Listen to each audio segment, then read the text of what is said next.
Desde el 11 de diciembre te acercamos a Doha con vuelos diarios y directos desde Madrid. Iberia, cada día es el primer día. Tan, tan, tan, tan, tan. La cuenta online del Santander es tan fácil de abrir que lo puedes hacer desde donde quieras. Santander en digital es Santander. Santander, por ti, los primeros. Consulta condiciones en bancosantander.es. Lo hemos visto 1000 veces. Tu cuerpo te da un susto y de repente decides vivir. ¿Y si no esperamos al susto para vivir como queremos vivir? Aprovecha un 30% de descuento en tu seguro de salud y dental durante el 2023 y 2024, contratando además decesos, vida y o accidentes antes del 31 de enero. Consulta los productos incluidos en la promoción en asisa.es o en el 910 10 21. Mejor así. Asisa, empresa colaboradora de Teatro Real cerca de ti. Concede controlar tus gastos. Con la financiación Agrupa de Cajamar ha llegado el momento de agrupar todos tus préstamos y créditos en un solo pago mensual. Utiliza nuestro simulador y descubre cómo quedaría tu agrupación. Consulta en nuestra web, apartado financiación o en nuestras oficinas. Financiación otorgada por GCC Consumo. Cajamar Consumo. Cajamar. Distintos desde siempre. ¿Buscas la excelencia en cada bocado? Descubre Anchoas Linda Playa, las mejores anchoas del mundo con un sabor incomparable y calidad inigualable. Sumérgete en una experiencia gourmet única con nuestro exclusivo catálogo. Linda Playa, las anchoas que marcan la diferencia. Visítanos en Anchoas Linda Playa. Usa nuestro código LINDOGATO y eleva tus sentidos.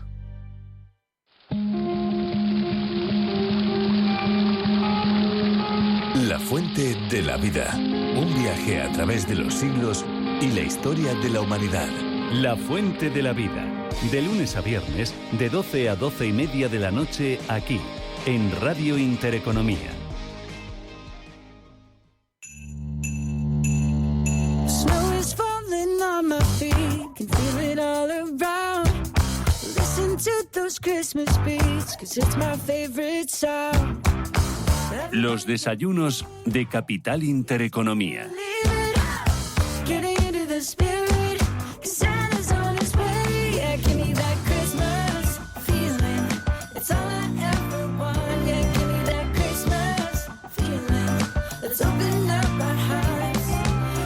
Hoy en Desayunos Capital, bueno, les tengo preparadas una sorpresa. ¿Por qué? Porque vamos a hablar de educación y vamos a hablar de private equity. ¿Por qué? Pues porque el sector o el segmento del private equity está viendo que hay una oportunidad muy interesante en todo lo que es educación y lo es y es una oportunidad por varios motivos.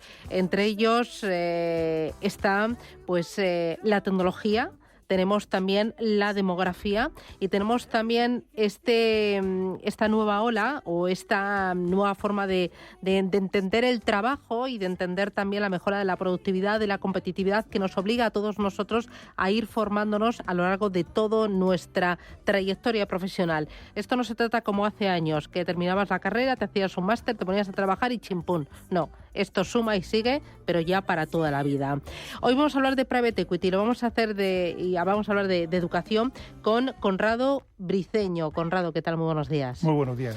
Y mira, Conrado me ha pasado su currículum, me ha contado los años que lleva en España, los años que ha estado al frente de la Universidad Europea, los años que ha trabajado en Chile, cuando empezó trabajando en M&A. Pero digo, ¿quién me puede presentar mejor a Conrado Briceño que Antonio Morales? Antonio, ¿qué tal? Buenos días. Muy buenos días. ¿Qué tal? Bueno, Antonio Morales es amigo, pero también ustedes le conocerán, le situarán porque es contertulio de esta casa desde hace ya mucho tiempo, unos cuantos años.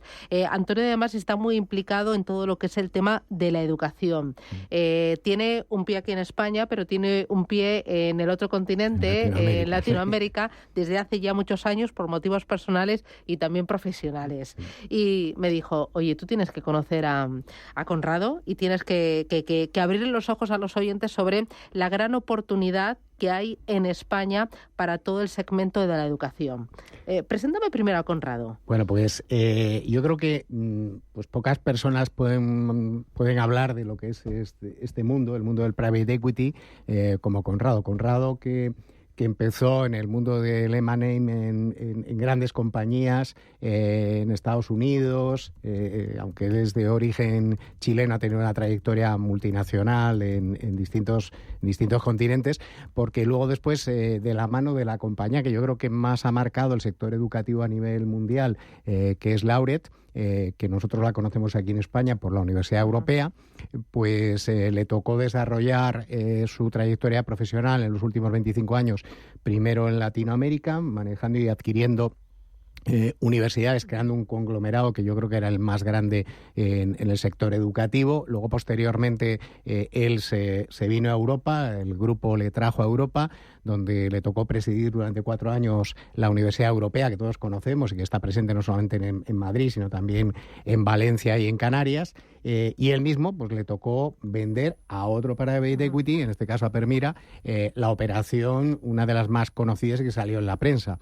Y justamente el tema por el que hablé con Susana y con Rubén el otro día era porque salía en prensa que estaba otra vez volviendo a venderse en la Universidad Europea. Y a mí me pareció interesante que entendiéramos en un mundo como es la educación, pues cuáles son las oportunidades y quién mejor que Conrado para que nos pudiera contar lo que está pasando y los volúmenes que se están manejando dentro de un sector como es la educación. Bueno, muchísimas gracias, Conrado, por venir aquí a los estudios, ¿no? Gracias por invitarme. Y por enseñarnos un poquito más de cómo funciona el private equity y también la gran oportunidad que hay, la gran ebullición, el burbujita que estamos viviendo en todo lo que es el segmento de la educación.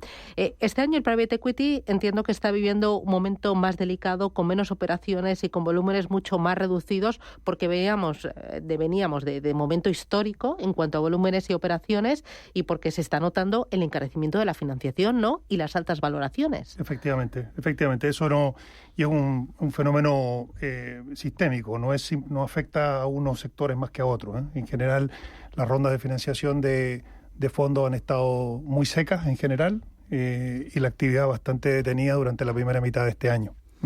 Pero ya empezamos a ver algunos brotes verdes. Brotes verdes, sobre todo en el segmento de la educación. ¿Qué tiene el segmento de la educación a día de hoy que no tuviera hace 5 o 7 años? Bueno, la verdad, tú mismo lo acabas de mencionar, tanto la globalización, las nuevas tecnologías, como la propia evolución demográfica han impactado decididamente cambios en el sector que lo hacen muchísimo más atractivo. El sector solía ser un sector orientado a la educación de grado, y ha evolucionado hacia entrar de lleno al posgrado.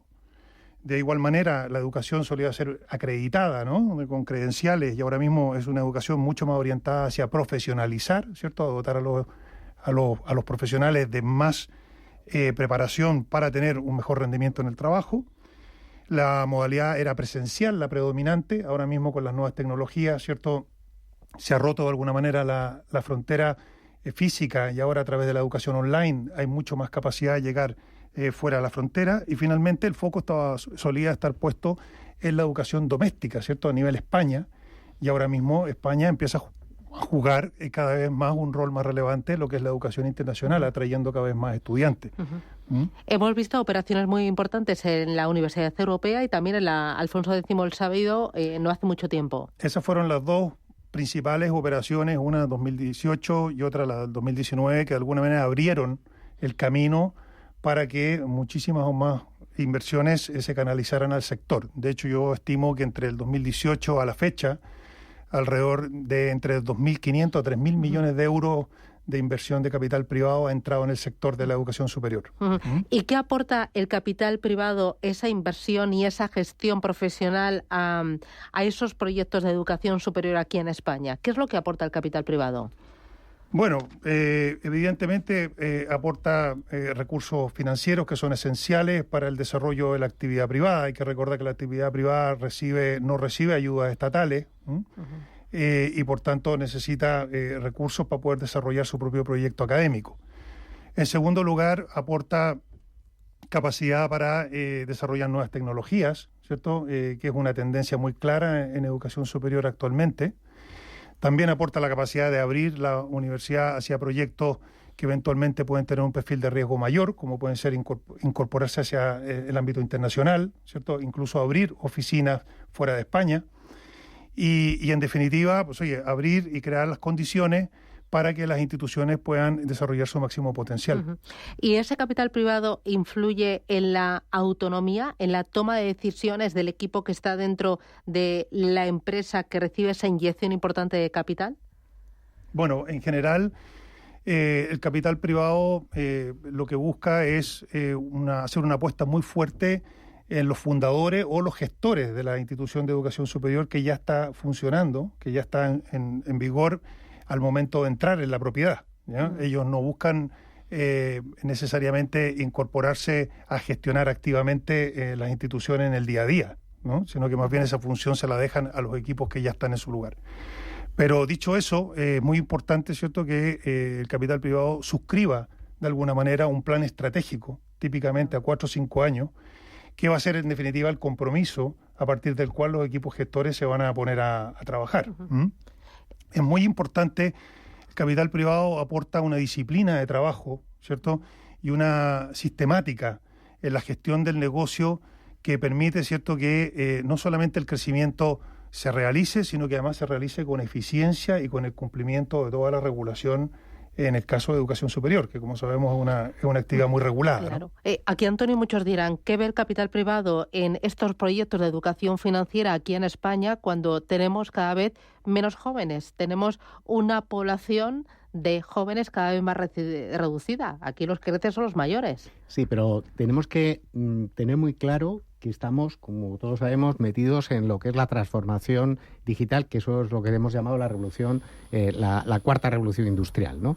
¿Eso qué significa? Pues que, según se estima, alrededor de la mitad de los puestos de trabajo se van a cambiar, van a desaparecer y van a aparecer otros. Yo recuerdo cuando yo estudié marketing hace mucho tiempo, que luego apareció el marketing digital y nos obligó a todos los que estábamos en el mundo de la administración de empresas a actualizarnos y a estar al día. Esa formación va a ser requerida. Ahora mismo hay un desajuste entre oferta y demanda. Muchas veces aquí en la tertulia, tú lo recuerdas, que hablamos siempre de que se habla de las tasas de desempleo muy altas, pero también de la falta de empleo. Entonces hay un desajuste entre esa mano de obra que está cualificada para unas cosas y la demanda que está cualificada, que está demandando otro tipo de cualificación. Hay algunas tendencias, además, que vienen de fuera, que es acortar los tiempos de formación, buscar certificados y buscar microcredenciales. Todo ese tipo de cosas, yo creo que es más fácil que los fondos que tienen esa visión puedan inyectar ese dinero, como decía Conrado, para poder ayudarles a esa inversión que es necesaria en tecnología, y es un sector que yo creo que se ha dinamizado. Yo creo que lo bueno de un sector cuando es dinámico es que permite un mayor crecimiento, y a mí me parece que además la actividad que estamos haciendo de atraer talento internacional para formarse en España, o sea, Madrid ahora mismo es un hub de formación, clarísimamente, no solamente ya para Latinoamérica, sino para gente de otros continentes que nos visitan y que suponen un impacto importante en el propio PIB de Madrid, porque son gente que alquilan su apartamento, que viven aquí durante un tiempo, y eso yo creo que, sin lugar a dudas, es una apuesta importante que los fondos saben identificar y saben interpretar. Bueno, es muy importante que los fondos de inversión, los internacionales, están viendo en España un auténtico lugar para apostar y para sacarle rentabilidad a su patrimonio, pero es muy importante también que aquí los proyectos educativos vean en el capital riesgo una palanca para crecer y para innovar, ¿no? Para estar a la vanguardia de la educación que la sociedad requiere a día de hoy, ¿no? Efectivamente, yo creo que España ofrece condiciones tremendamente favorables para la atracción de capital privado, no solo nacional, sino que también internacional, y a distintos niveles, no solamente estas macro transacciones que hemos hablado, también han habido muchísimas operaciones, ¿cierto?, de capital privado de mid-market, ¿no? Típicamente en operaciones que están en un rango entre 5 y 30 millones de euros, ¿no? Yo diría, primero que nada, la demanda es estable y bastante predecible en el ámbito de la educación, y eso, evidentemente, a un private equity le resulta atractivo, el tener más visibilidad sobre los flujos futuros. Por otro lado, los cambios que comentábamos sobre la demanda educativa, ¿no? En el caso de Europa, todos sabemos de que el gran reto que tiene Europa, y en particular España, es reeducar a su población activamente laboral actualmente, ¿no? Y eso es un reto porque las propias nuevas tecnologías hacen necesario de que haya un reciclaje general. Luego están las oportunidades de crecimiento desde el punto de vista de la innovación que supone la incorporación de estas propias nuevas tecnologías y también la necesidad de movernos hacia un aprendizaje mucho más personalizado. Lo que hablábamos respecto de la recualificación de la fuerza laboral española, estamos hablando aproximadamente de un mercado objetivo de unas 8 millones de personas, ¿no? En un entorno donde además están fluyendo muchos recursos desde la Unión Europea para solventar, ¿cierto?, todo lo que es la adquisición de competencias digitales. Entonces, eso es un espacio que se abre muy importante para atraer capital privado. Y el otro aspecto importante yo destacaría que tiene que ver con el tamaño y con la escala, ¿no? Yeah. O sea, la capacidad que los proyectos tienen de escalar en un entorno de libre empresa. Claro, y aquí la regulación y la supervisión, ¿qué papel juegan? Bueno, fundamental. A ver, se entiende que todos estos proyectos académicos, sobre todo los que están en el ámbito de la educación reglada, ¿no? Tienen que someterse a la regulación vigente. Y en ese sentido, pues las regulaciones están establecidas en los sistemas de acreditación, que establecen el cumplimiento de una serie de requisitos, y para eso las instituciones cuentan con sus departamentos respectivos. Claro, según lo que me habéis dicho, en 2024, 2025 vamos a ver operaciones importantes protagonizadas por private equity, no sé si nacionales o internacionales, sobre el sector educativo aquí en España. Sin duda, Conrado tiene más datos, pero sí se percibe que hay ya, porque el proceso no es inmediato y eso requiere de unas due diligence, requiere de un tiempo de negociación, requiere de un entender de cada una de estas instituciones cómo pueden encajar, pero sí hay movimiento desde hace tiempo alrededor de algunos activos. Eso se va a acabar plasmando. Yo creo que no tardará mucho. La dinámica que se ha tenido los últimos años ha sido muy fuerte en el tema de formación profesional. Yo creo que eso se está tomando un respiro, pero va a continuar. Y yo creo que hay algunos activos que están en un punto claro de volver otra vez. Bueno, en el caso de la Universidad Europea, que estuvo, ¿cierto?, en el periódico la semana pasada, ¿no? Estuvo muy publicitado. Yo creo que es un muy buen ejemplo que da cuenta de la solvencia del sector, ¿no? O sea, el hecho de que el actual fondo propietario tenga la intención de renovar para un siguiente periodo su permanencia en el activo, reduciendo de alguna manera su exposición, ¿no? Sacando solamente un porcentaje al mercado, da cuenta de que hay una satisfacción con la inversión y con una expectativa de crecimiento creciente. Pues Conrado Briceño, Antonio Díaz Morales, un auténtico placer. Gracias por acercarnos al sector educativo, al private equity, y ver cómo España pues es una auténtica joyita para atraer capital y para aportar innovación, crecimiento, productividad y sobre todo educación de calidad, para poner a España en el sector educativo, en la educación superior, ahí en el number one, en el número 1. Conrado, Antonio, gracias. Y si nos veo, muchas gracias. Fiestas. Gracias. Un placer. Adiós, chao, chao.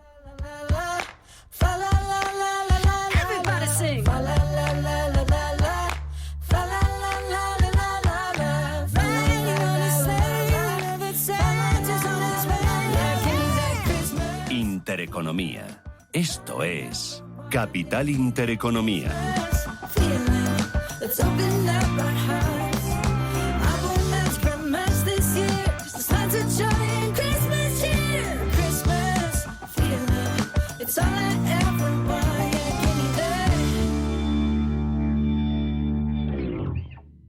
Un beso. Otro para ti. Te mando un beso. Nunca nos habíamos dado tantos besos como en los últimos 100 años. Si la tecnología nos ha permitido conectar como nunca la vida de las personas, imaginémonos todo lo que seremos capaces de hacer en los próximos 100. Telefónica, imaginémonos. Lo hemos visto 1000 veces. Tu cuerpo te da un susto y de repente decides vivir. ¿Y si no esperamos al susto para vivir como queremos vivir? Aprovecha un 30% de descuento en tu seguro de salud y dental durante el 2023 y 2024, contratando además decesos, vida y o accidentes antes del 31 de enero. Consulta los productos incluidos en la promoción en asisa.es o en el 910 10 21. Mejor así. Asisa, empresa colaboradora de Teatro Real cerca de ti. Tan, tan, tan. ¡Tan, tan! La cuenta online del Santander es tan fácil de abrir que lo puedes hacer desde donde quieras. Santander en digital es Santander. Santander, por ti, los primeros. Consulta condiciones en bancosantander.es.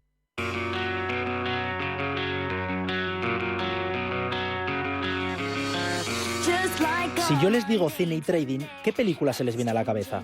Seguro que para muchos la primera película en la que piensan es El lobo de Wall Street.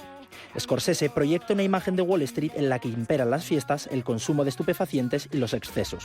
Pero, ¿era esta la realidad de Wall Street o es una simple exageración cinematográfica? La razón por la que le llamo hoy John es que acaba de aparecer algo en mi mesa, John. Tal vez sea lo mejor que he visto en los últimos 6 meses. Es una empresa puntera en alta tecnología del Medio Oeste que está esperando la aprobación inminente de su patente para una nueva generación de detectores de radar que tienen amplísimas aplicaciones tanto militares como civiles. Ahora mismo, John, los títulos se venden en el mercado extrabursátil a 10 centavos la acción. Y, John, nuestros analistas apuntan a que podrían subir muchísimo más. Sus beneficios, por una mera inversión de $6.000, superarían los $60.000. Pues en este caso, la película recrea la situación que vivían algunos traders en el mercado de valores. La falta de ética de muchos agentes de bolsa hizo que miles de personas, sin los conocimientos necesarios, invirtieran sin saber el riesgo que estaban tomando, y así poder lucrarse de ellos. Finalmente, Jordan Belfort acabó encarcelado durante 2 años, acusado de manipulación del mercado de valores y lavado de dinero. Debido a este tipo de estrategias conocidas como pump and dump, las normas en el mercado de financieros cambiaron y se convirtieron en más exigentes.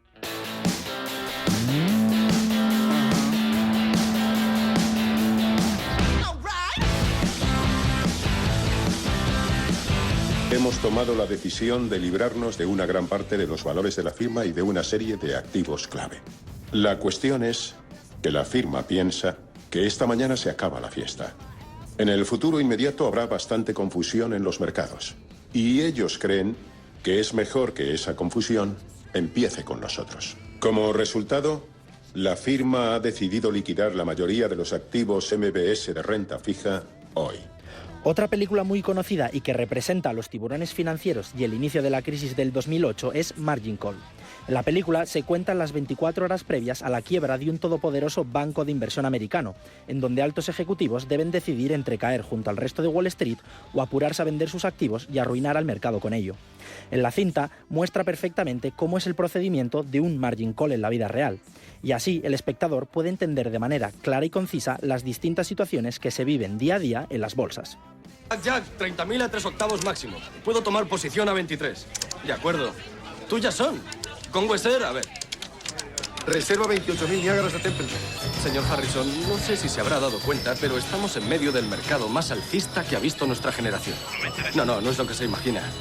Si quiere escucharme 5 minutos. Señor Taro, soy Bull Fox, de Jackson Stallion. Sí, ya le comprendo. Si me concede 5 minutos de su tiempo, le explicaré las grandes oportunidades que están surgiendo en el mercado.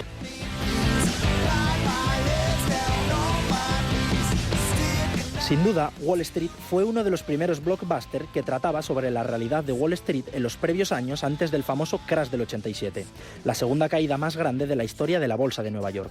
La película cuenta la historia de un joven broker que busca progresar en este competitivo sector, pero descubre la despiadada y competitividad relativa a Wall Street. El director busca representar la codicia y la mala praxis de ciertas personas, que no dudarán en usar información privilegiada para perjudicarte y así poder obtener un beneficio a tu costa. Hello, I'm Michael Douglas. In the movie Wall Street, I played Gordon Gekko, a greedy corporate executive who cheated to profit while in... En palabras del propio Michael Douglas años después, en un anuncio televisivo para el FBI, dijo: "La película era ficción, pero el problema es real".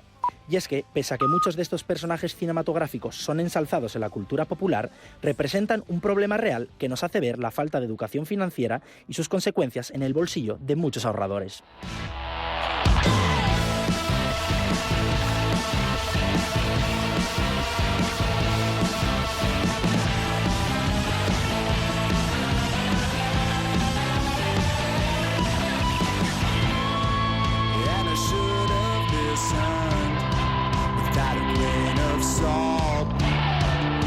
Escucha Capital Intereconomía.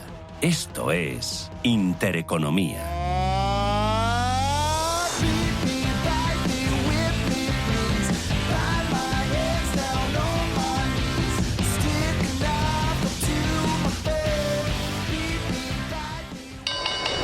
Invierte en acciones o ETF sin comisiones.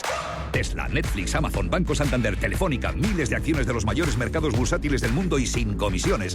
Abre tu cuenta 100% online en solo 5 minutos. Un broker, muchas posibilidades. xtb.com.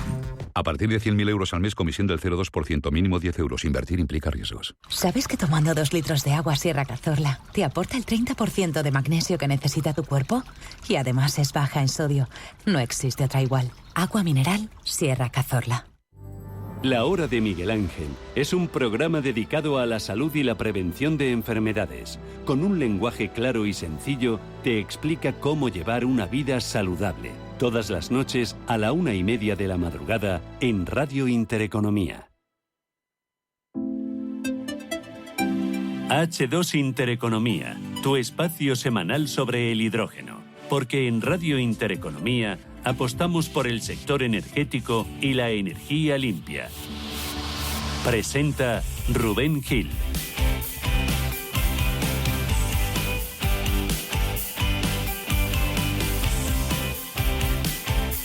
Las 11:32 minutos de la mañana, ahora menos en Canarias, en directo H2 Intereconomía, nueva edición de este programa dedicado al hidrógeno y es el 16º capítulo ya de esta temporada. Vamos a viajar hoy hasta Huelva. Hay mucho que hablar y mucho que decir sobre Huelva y el hidrógeno. Nos lo van a contar desde allí José Manuel Andújar, que es catedrático de Ingeniería de Sistemas y Automática de la Universidad de Huelva y es director también del Centro de Investigación en Tecnología, Energía y Sostenibilidad, el CITES. También vamos a hablar desde allí con Félix López desde Ariema, el director general de Ariema, que nos va a acompañar esta mañana en este espacio. ¿De qué vamos a hablar con ellos? Pues, por ejemplo, de la colaboración entre la Universidad de Huelva, colaboración público-privada, también del papel de Huelva en el desarrollo del sector del hidrógeno, su evolución, las iniciativas que se están llevando a cabo y en la capacitación de profesionales de diversos ámbitos en el sector. Vamos a hablar también de noticias, como siempre, lo primero que hacemos es ponernos al día y vamos a conocer lo que nos ha dejado el mundo del hidrógeno en esta última semana.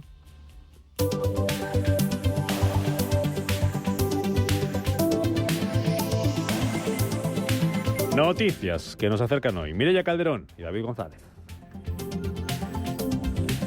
Bruselas avala la alianza entre Total Energies y Air Liquide en hidrógeno. Una alianza que desplegará una red de estaciones de servicio de hidrógeno en varios países de la Unión Europea. La compañía se dedicará a la creación, desarrollo y explotación de una red de estaciones de servicio de hidrógeno para vehículos utilitarios pesados en la Unión Europea.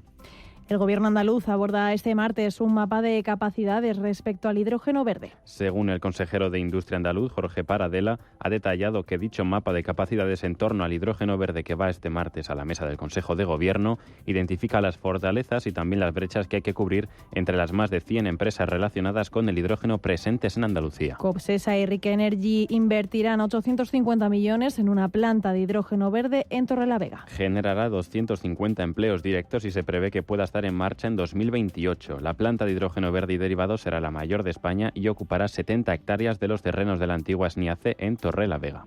Arteixo albergará una planta de hidrógeno verde de 50 millones de euros que generará 25 empleos. La instalación producirá casi 3.000 toneladas anuales de este combustible y ha sido declarada prioritaria por la Xunta de Galicia. El proyecto está promovido por la sociedad Acciona Plac, formada por Acciona Energía y Plac Power, que invertirá 49,3 millones de euros. EDP logra la autorización del Principado para su proyecto de hidrógeno en la central de Aboño. Se trata, dice la compañía, de un paso imprescindible para la transformación de la térmica, que está pendiente también de su conversión a gas.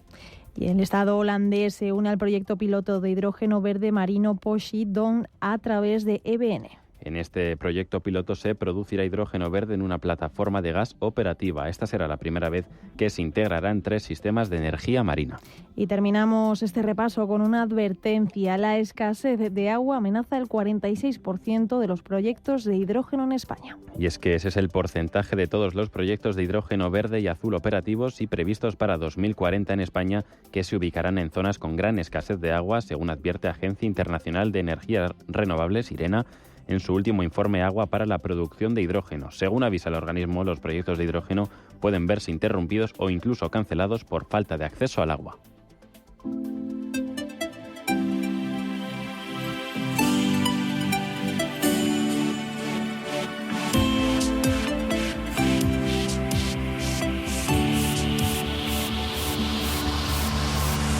H2 Intereconomía, tu espacio semanal sobre el hidrógeno. Porque en Radio Intereconomía apostamos por el sector energético y la energía limpia.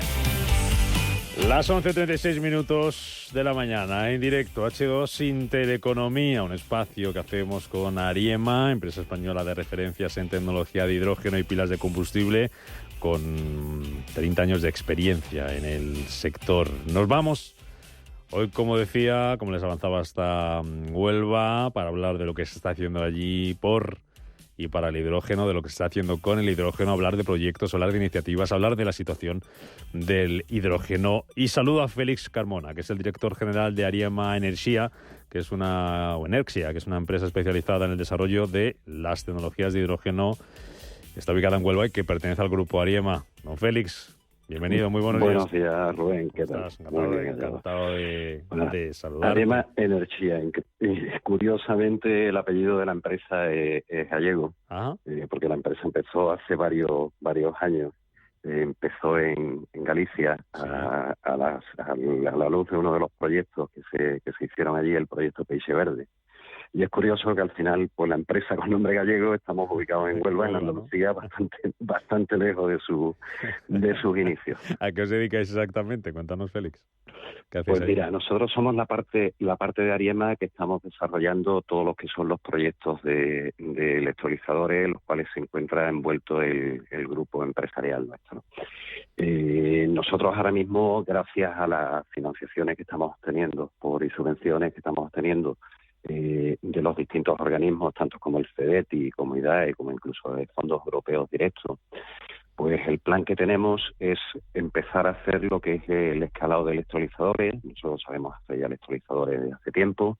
Empezamos con tamaño kilovatios y ahora estamos, como le gusta muchas veces a Rafa decir, estamos como cuando los niños cuando crecen, estamos engordándolos un poquito, haciéndolos crecer, aumentar los diámetros de esos electrolizadores y cogiendo y aumentando después el tamaño de lo que es el stack, incrementando el número de celdas. Ahora mismo los proyectos que llevamos entre manos, pues tenemos proyectos hasta el año 2026 y más que nos siguen saliendo, en los cuales pues estamos con una parte económica de unos 21 millones de euros aproximadamente, cosa que para la empresa es un esfuerzo bastante importante, en el cual pues estamos desde proyectos de máquinas de 50 kilovatios, pero no en tamaño pequeño, sino en tamaño ya escalado, con diámetros grandes de lo que son el stack de electrolizadores, hasta 0,5 megavatios, es decir, los 500 kilovatios que tenemos como objetivo para llegar en el año 2024. La idea con todo esto pues es adquirir todos los conocimientos necesarios para poder hacer el escalado de lo que son este tipo de electrolizadores de tecnología alcalina, que por la que apostó la empresa, y tenerlos en el menor tiempo posible, con la idea de poder apostar por esos proyectos de megavatios que se están dirimiendo aquí en España, ¿no? Una duda, Félix, que a lo mejor tiene la gente que nos está escuchando y le estás hablando tú ahora mismo de estos electrolizadores de hidrógeno alcalino, de tecnología alcalina. Aparte de las diferencias que tengan en cuanto a usos, aplicaciones, en cuanto a interés de las empresas de cara a los usos finales que tenga, es decir, si son más o menos usados, son más o menos comercializados, ¿cuáles son, por ejemplo, con los de otros tipos de electrolizadores, por ejemplo, membrana polimérica, que hemos hablado aquí muchas veces de ellos? ¿Qué hay que saber de uno, de otro? Porque hay más tipos, además, ¿no? Hay más tipos. Estamos hablando de SOEC, estamos hablando de AEM, estamos hablando de PEN, evidentemente, como tú nombrabas antes, y están los de tecnología alcalina. Nosotros nos hemos centrado sobre todo en tecnología alcalina por una sencilla razón. Hace que el hidrógeno es más barato. Ajá. Y todo esto pues es debido a que la tecnología en principio es más barata, es una tecnología cuyo CAPEX es algo más bajo que el resto de las tecnologías, sobre todo entre otras razones porque, por ejemplo, el PEN utiliza una serie de materiales críticos como son platino y iridio, que están en plena evolución también para intentar minimizar todos esos usos. Usan materiales fluorados para lo que son las membranas de intercambio, que también están intentando sacar otro tipo de materiales. Y sin embargo, bajo nuestro punto de vista, la tecnología más madura se encuentra ahora mismo en los electrolizadores alcalinos. Son difíciles de desarrollar, si no prácticamente teníamos un montón de empresas aquí en España haciéndolo, y por suerte o desgracia, porque con el plan que tenemos de 11 gigavatios para el año 2030, según el PNIE, pues empezamos a tener una serie de problemas si queremos que gran parte de esos electrolizadores provengan de aquí. ¿Qué más ventajas tienen? Pues mira, el alcalino a priori es más fácilmente escalable. O sea, irnos a proyectos de 5 o 10 megavatios es algo más sencillo de conseguirlo a base de electrolizadores PEM, que al final sería suma de muchos PEM. De hecho, el proyecto estrella que tenemos nosotros, que es el ARIEMA Megawatts Electrolyzer, que es nuestro programa en el cual recogemos todos esos proyectos que te comentaba antes, que tenemos subvencionados por CEDETI o IDAE. En ese proyecto lo que estamos haciendo precisamente es el escalado de esos kilovatios a esos megavatios de potencia, que son las que queremos tener instaladas. Y para eso, pues te cuento así rápido un poco los proyectos. Pues tenemos proyectos con socios tan importantes pues como Airbus, Iturri, el DLR alemán en un proyecto que estamos teniendo directamente en Europa, Acciona, Siemens Gamesa, Hypervari, que es una empresa española en vuestro programa, y que están haciendo también cosas importantes en este tipo de proyectos. Compresión, sí. Y bueno, todos esos proyectos pues nos están permitiendo el poder incrementar lo que es el tamaño de nuestros electrolizadores. Bueno, pues a seguir trabajando en ello. Y un placer conocer esta mañana lo que estáis haciendo desde Huelva en ARIEMA Energía, con su director general, con Félix Carmona, que nos va a acompañar esta mañana, aparte de todo esto que nos ha contado, pues para saludar a nuestro otro invitado hoy, que es don José Manuel Andújar, que es catedrático de Ingeniería de Sistemas y Automática de la Universidad de Huelva y es también director del Centro de Investigación en Tecnología, Energía y Sostenibilidad, el CITES. Y como ya nos avanzábamos la semana pasada, Rafa Luque pues es una eminencia en esto del hidrógeno. Profesor Andújar, ¿qué tal? Muy buenos días. ¿Cómo está usted? Hola, buenos días. Encantado de saludarles. El placer es nuestro, poder hablar y aprender un poquito de hidrógeno, como hacemos cada semana aquí con nuestros invitados, con nuestros entrevistados. Ahora le pregunto por todo el tema de la colaboración, por el desarrollo del hidrógeno, lo que está haciendo en Huelva, las iniciativas, pero quería también preguntarle por su visión general, sobre cómo está viendo ahora mismo el panorama, el escenario en el que se mueve el hidrógeno y cómo ha cambiado un tiempo esta parte, ¿no? Pues sí, solemos hacer las cosas, como yo digo, al zarrambollón. Quiero decir, esto es un tema en el que llevamos trabajando algunos ya muchos años y de pronto la política decide que lo que toca ahora es el hidrógeno verde y automáticamente pues se genera una vorágine de proyectos y de inversiones que están prácticamente saturando el mercado de la investigación, el mercado de la industria y el mercado de la economía, de modo que desde mi punto de vista hay una gran descoordinación entre lo que se está poniendo encima de la mesa en lo que son planificaciones de los gobiernos y las verdaderas posibilidades tecnológicas que tenemos para llevarlas a cabo. Lo que me está diciendo es que los gobiernos van un poco más deprisa de lo que se puede permitir las empresas o la industria, a lo mejor. Claro. Es decir, por ejemplo, en el caso lo estaba comentando antes Félix, que lo estaba oyendo, en el caso de nuestro país se puede dar la circunstancia, desde mi punto de vista desgraciada, si me permite la expresión, de que se ponga una gran cantidad de dinero público encima de la mesa o a disposición de las empresas y realmente las empresas que se aprovechen de esta cantidad enorme de dinero público pues sean empresas extranjeras más que empresas españolas, porque no se ha caído en la cuenta o no se ha llevado a cabo una adecuada planificación para saber qué capacidad industrial y tecnológica hay exactamente en este momento, pero ya no solo en España, sino realmente en el mundo. Se habla de gigavatios y electrolizadores de gigavatios no hay, es más, los electrolizadores que hay en el mercado son de pocos megavatios y prácticamente son prototipos, es decir, no son equipos que uno vaya a comprar y le den 4 años de garantías. ¿Por qué cree usted, profesor Andújar, que como nos decía usted al comienzo, la parte pública ha decidido que ahora toca hablar de esto. ¿Qué ha cambiado en sus cabezas? Bueno, los políticos desafortunadamente seguían mucho por cuestiones de opinión pública y de lo que toca en cada momento. Suelen ser bastante cortoplacistas a la hora de planificar.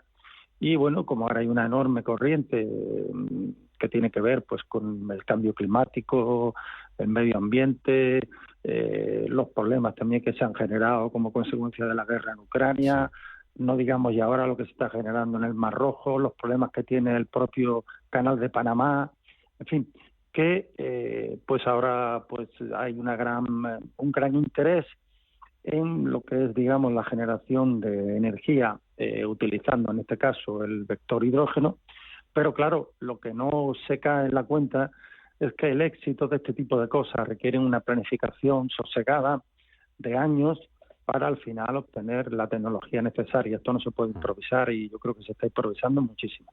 Si hiciéramos las cosas bien, ahora le dejo a Félix también que le pregunte o que comente, si hiciéramos, profesor Andújar, José Manuel, si hiciéramos las cosas bien, si pusiéramos fin a esa descoordinación, un poquito de orden, no fuéramos tan deprisa, se hicieran bien las cosas, como digo, las fortalezas del hidrógeno, bien hechas las cosas, digo, frente a otros vectores energéticos, ¿por dónde pasarían? ¿Qué ventajas nos puede proporcionar como país, como industria? Bueno, a España como país evidentemente le puede proporcionar muchísimas ventajas porque nos haría independiente energéticamente hablando, teniendo en cuenta que todo lo que se puede hacer con carbón, con gasolina, con gasoil, con gas natural se puede hacer con hidrógeno. Consecuentemente tendríamos una cobertura prácticamente 100% de nuestras necesidades energéticas y pasaríamos de ser un país importador de combustible, lo cual es probablemente es la factura más grande que pagamos como país en lo que tiene que ver con nuestras importaciones, a convertirnos incluso en un país exportador de energía, en este caso o en base a hidrógeno, pero fundamentalmente lo que yo proclamo y lo que digo cada vez que doy una conferencia o tengo oportunidad de estar en charlas con personas que deciden, que no somos nosotros, evidentemente, que tenemos también que generar una industria del hidrógeno. Es decir, no podemos ser, pues por poner el símil, un país que tiene petróleo y lo vende, sin refinarlo, por ejemplo, sin tener una industria petroquímica. Pues no, nosotros tendríamos que tener, digamos, una capacidad, y vamos a tener una capacidad enorme de generar hidrógeno verde, hidrógeno renovable, pero también tenemos que crear una industria en torno a ello. Por ejemplo, una industria pues que fabrique los electrolizadores que necesitamos para generar ese hidrógeno verde, que fabrique pilas de combustibles para luego utilizar ese hidrógeno y producir electricidad, que fabrique, por ejemplo, antes estaban hablando de la empresa Hyperbaric, pues Hyperbaric ya es una de las empresas mejores del mundo fabricando compresores de hidrógeno. Pues ese es un resultado que a mí me gustaría que se generara en todos los ámbitos de la industria, de la tecnología en torno al hidrógeno. Porque bien es verdad que en este momento, y por ejemplo el caso de Huelva, es paradigmático en ese sentido, pues España tiene una buena industria petroquímica con una gran capacidad de refino. Entonces los polos petroquímicos como el de Tarragona o el de Huelva son ideales para poner en marcha todo lo que tiene que ver con la economía del hidrógeno. Simple y llanamente porque en esos polos petroquímicos hay grandes consumidores de hidrógeno. Consecuentemente, si la producción y el consumo están al lado uno de otro, pues evidentemente eso hace que la correa transmisora funcione perfectamente. Ya. No sé si lo primero, pero importante en eso que nos estaba contando usted, profesor Andújar, de generar una industria del hidrógeno en diferentes ámbitos, está el tema de la formación de los empleados, de los trabajadores o de los futuros trabajadores. ¿Cómo se está enfocando eso desde allí, desde Huelva? Y usted, que le preguntaré por la universidad y por la colaboración público-privada y la colaboración con la universidad. Desde la universidad, ¿cómo se está enfocando ese ámbito, ese aspecto de la capacitación de los profesionales en el sector del hidrógeno? Bueno, nosotros hace años que empezamos con esto. Primero hemos empezado a nivel de ingeniería en la propia universidad. Después hemos tenido también un par de proyectos europeos en los que hemos desarrollado material que está disponible de forma libre para quien lo quiera utilizar, en el cual pues se desarrolla pues toda la formación que tiene que ver con el ámbito de del hidrógeno, y ahora estamos haciendo unos cursos de formación para profesorado de formación profesional, de modo que, aprovechando las enormes ventajas que tiene la formación profesional dual, pues vamos a conseguir que chicos y chicas que están haciendo formación profesional de grado superior entren a formar parte, como digamos en la dicotomía de formación y de trabajador o trabajadora que tiene la formación profesional dual, en diferentes empresas del polo petroquímico de Huelva. Félix, yo, si me permite intervenir, adelante, es que no me callo. Sí es importante lo que está comentando José Manuel, porque lo que tenemos que fomentar es que toda la cadena de valor del hidrógeno esté presente en nuestro país. O sea, que no solamente pongamos el sol y esa agua escasa que, según el Irena comenta que tenemos, que es cierto, y en la cual pues nos planta delante de otra serie de retos nuevos, ¿no? Pero sí es importante que aprovechemos esa cadena de valor completa y que aprovechemos para la creación de empleo, no solamente lo que son los equipos, la operación de los equipos para la producción de hidrógeno, sino todo lo que es la parte de diseño de ese conocimiento que al final se termina yendo a otros países. Y es una pena que un país como España no pueda aprovechar de verdad esta ola energética en la que nos estamos montando, ¿no?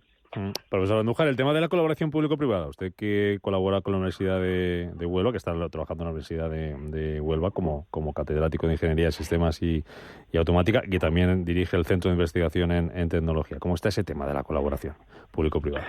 Bueno, nosotros tenemos una tradición grande, concretamente en nuestro Centro de Investigación, en colaboración con empresas. De hecho, nosotros tenemos muchos contratos, muchos proyectos con empresas. Eso nos permite tener, por ejemplo, una gran plantilla de doctores, doctorandos y ingenieros contratados para hacer tecnología. Es decir, nosotros hacemos fundamentalmente transferencia de tecnología. Por ejemplo, en el ámbito del hidrógeno, pues desarrollamos stacks tanto para pilas de combustible como para electrolizadores de diferentes tecnologías. Hacemos todo lo que es el balance de planta, diseño y desarrollo de electrónica de potencia, etcétera, etcétera. Es decir, todos los elementos necesarios para poder desarrollar lo que es la tecnología del hidrógeno, los investigamos y los desarrollamos haciendo una investigación muy ingenieril, llamémosle así, con transferencia directa a las empresas desde hace años. Y ahora mismo tenemos contratos con muchas empresas españolas, afortunadamente también con algunas extranjeras, en las que estamos desarrollando tecnología en el ámbito del hidrógeno. Sí me gustaría comentar una cosa, si me lo permite, respecto del comentario que se ha hecho antes del agua. Es decir, en la escasez España, de agua y el riesgo para los proyectos, ¿no?, que decíamos. Eso es. Cuando hablamos de generar hidrógeno, la gente está pensando que necesitamos coger el agua del grifo. Y no es en absoluto cierto. Si en España se tira y se desperdicia mucha agua. Les voy a poner solo un ejemplo. La estación depuradora de aguas residuales de Huelva, que es una ciudad pequeña, de 150.000 habitantes solo, tira a la ría 40.000 metros cúbicos de agua diario. Ese agua que se tira a la ría se puede utilizar para producir hidrógeno. El hidrógeno no tendría sentido que lo produjéramos con agua del grifo, porque el tratamiento que se le hace al agua para hacerla potable es diferente al que hay que hacerle al agua para utilizarla para producir hidrógeno. Consecuentemente, cuando se hacen este tipo de afirmaciones, se debería tener en cuenta, digamos, el conocimiento que hay que tener respecto del asunto para poder opinar de esta forma. En España hay agua de sobra para producir hidrógeno, no solo el que necesita España, sino el que necesita Europa. Pues hoy advertencia para los señores de la Agencia Internacional de las Energías Renovables. Y una cosa más os pregunto, me queda un minuto y medio, ya que estoy hablando con vosotros, que estáis en Huelva, nos decía ahora el profesor Andújar, Huelva, una ciudad pequeña, 150.000 habitantes, pero que lo está haciendo al menos aparentemente muy bien con esto del hidrógeno, porque sale mucho en las noticias, lo cual tampoco, después de lo que decía el profesor Andújar, sé si es bueno o malo, que a lo mejor se está intentando correr mucho desde la parte pública, pero desde la parte privada da la sensación también, os lo pregunto a los dos, Félix, José Manuel, que se está haciendo bien, ¿no? Félix, empiezo contigo para que termine el profesor Andújar.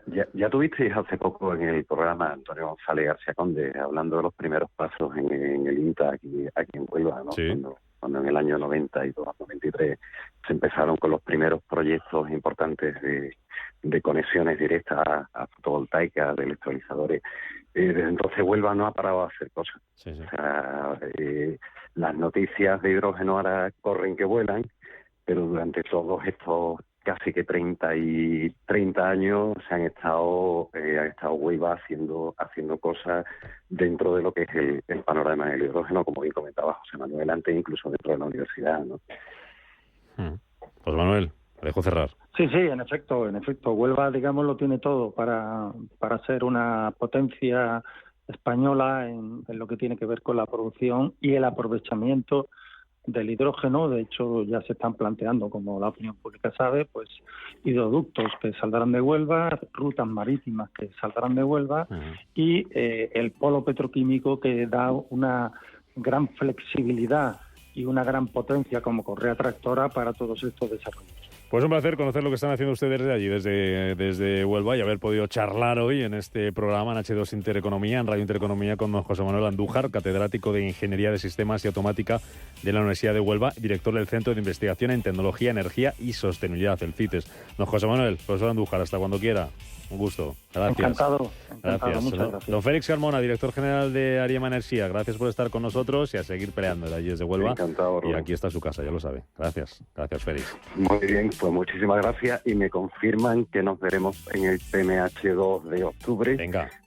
Martes 8. Así es. Nos vamos. Gracias, don Félix. Un placer. Que nos vamos sin tiempo, que ustedes ya saben cómo es, que se nos pasa muy rápido la mañana aquí en Capital Intereconomía. 2 minutos y medio, noticias y después Rafa Jiménez con la media sesión. Hasta mañana a las 7. Adiós. Intereconomía. Esto es Capital Intereconomía.